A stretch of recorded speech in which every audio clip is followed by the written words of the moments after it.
Pupunta naman po tayo kay Aquarius. So, itong reading na to is weekly general reading for March 16 to 22. Only takes for resonate with you and leave what doesn't. So, titignan natin yung love, career, and finance ni Aquarius. No? So, this is Sun, Moon, Rising, as well as Venus. Okay, tignan natin kung ano ang energy ng ating mga Aquarius for this week. So, sa love, meron kang judgment, no? Sa iyong career, meron kang the sun. Wow. And then, sa iyong finance. Finance, you have the Queen of Cups. Okay. So, meron kang judgment na makikita mo dito, no? They're celebrating with the divine, with the universe, no? Very nice. Pero i-ensure mo lang din yung pagka-independent mo, no? Ensure mo yun pagka-independent mo. Hindi lahat pwede mong i-share sa iba. Hindi mo lahat pwedeng i-share mo sa partner mo. Hindi lahat pwede mong i-share sa relationship mo, no? Aquarius. Ang sinasabi dito is mas malaga yung meron kang security sa sarili mo din when it comes to love, no? Security sa love. Don't over share, no? Kailangan magkaroon ka rin ng independent and security sa iyong relationship. And then of course you have the sun, no? Meron kang sun dito. Si sun naman is, nandito tayo sa season ni Aries starting today, no? Happy New Year everyone. Ito yung talagang totoong New Year. Ito talaga yung start ng beginning. Itong araw na to, no? So, nakikita ko dito kay Sun, no? Na malakas ang power mo sa komunikasyon when it comes to career. Ingatan lang yung mga impulsive na decision when it comes to career, no? Ingatan lang mabuti. And also, you have the Queen of Cups. No, si Queen of Cups. Si Queen of Cups naman is about may mga possible opportunities ka when it comes to career, finance, but no, ingat lang din sa mga sobrang paggastos, no? Kasi magkakaroon ka ng opportunities like professional contact sa iba, no? Parang siya yung nagbi-build ng kontrata, no, si Queen of Cups. Okay, so let me clarify these cards for our Aquarius. Let me clarify this card for our Aquarius. Aquarius is love. Love for Aquarius, please. Okay, so you have the Two of Pentacles, you have the Seven of Swords, you have the Ten of Wands, and you have the King of Swords. Okay, medyo need balance and medyo mabibisi ka, no? Marami kang multitasking din sa bahay nyo, sa relationship mo with your family, no? Even to yourself din, mabibisi ka, no? But at the same time, learn to prioritize these things for a healthier outcome din. Prioritize mo siya, pero ibabalance mo. Yun ang sinasabi sa ni Two of Pentacles. So, you have the Seven of Swords, which is may selfishness din dito, no? Kaya nga sinasabi sa'yo kanina, yung judgment, no? Magkaroon ka ng security rin. At don't overshare too much, no? Don't overshare too much. No, kasi may mga selfishness, betrayal sa paligid mo. We don't know if it's your partner or somebody else in your family, no? And then you have the Ten of Wands. The Ten of Wands has responsibility, burden, and achievement. No, so create and keep working daw. No, sa mga responsibility mo, but don't burn out. No, don't burn out. Or don't overburn. No, huwag mo daw pagudin masyado yung sarili mo. No, kasi your mental is really important here, no? And King of Swords din. Si King of Swords is about authority, logic, and calmness. And clear thinking, which is Aquarius, clear thinking, mag-isip ang mga Aquarius. Advance mag-isip ang mga Aquarius. So, si King of Swords, no, kapag lumabas itong card na to is about law and order, which is very Aquarius din when it comes to system, no? Gusto na lagi ng fairness, ng logic, and clear, no, decisions, no? So, sa relationship no, pwede mo tong gamitin yung pagka-logic mo, yung pagka-authority mo, no, to build a security, to build your own independent when it comes to relationship. Because si judgment, ang relationship or love mo ang kina-clarify natin dito.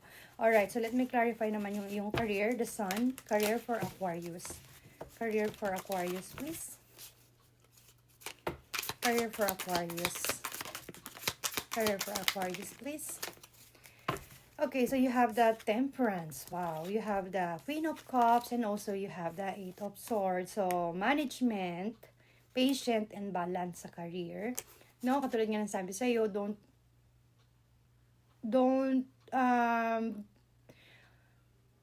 impulsive when it comes to decision sa iyong career, sa trabaho mo, sa business mo, no? And i-balance mo lang, kalmahan mo lang daw. Huwag kang magpa-over fatigue, no? Patient ang kailangan sa career mo.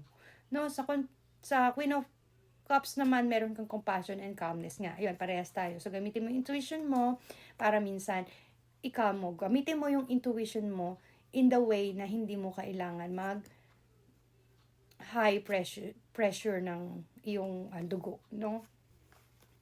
And you have the Eight of Swords. Eight of Swords is about self-imprisonment, isolation, and restriction. Ito yung sinasabi dito, ingatan mo to. You may feel restricted and powerless, but these are things that you have imposed on yourself. You may have to face a difficult decisions in your finances, no? But you must release those to have, no?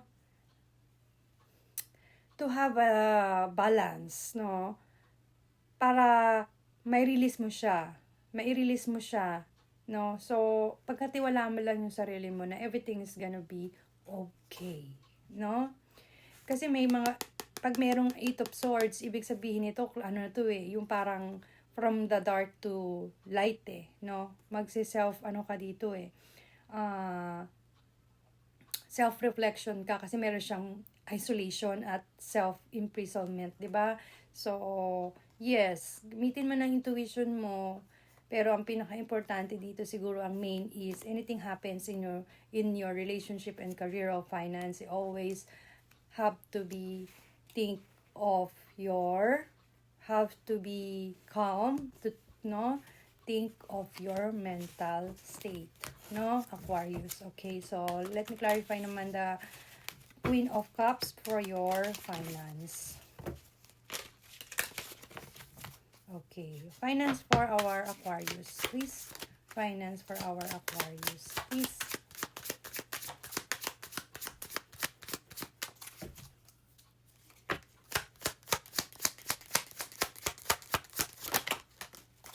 Okay, you have the Knight of Pentacles, you have the Two of Swords again, and you have the Five of Cups.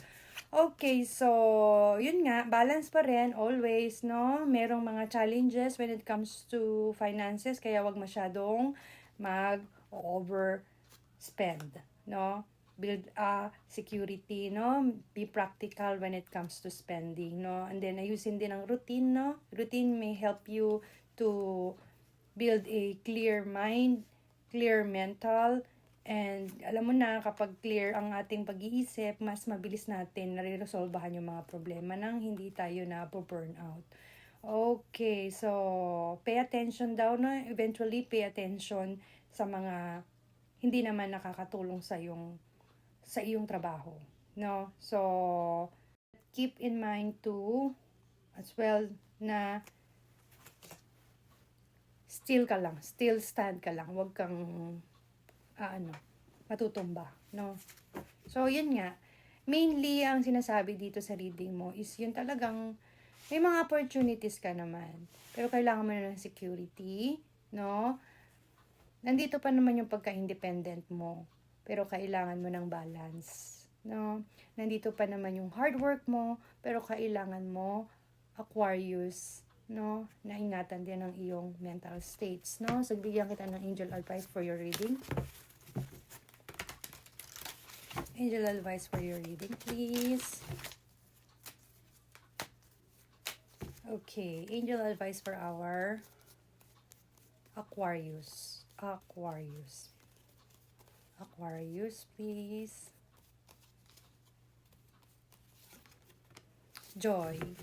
Joy is the highest energy of all. It's the magical sense that everything is possible. Joy springs its spring season from appreciating the gift within each moment. Joy allows you to attract and create your present and future moment at their highest possible level. No? Joy. So that's your reading, Aquarius. I hope it resonates and good luck. Have a good health.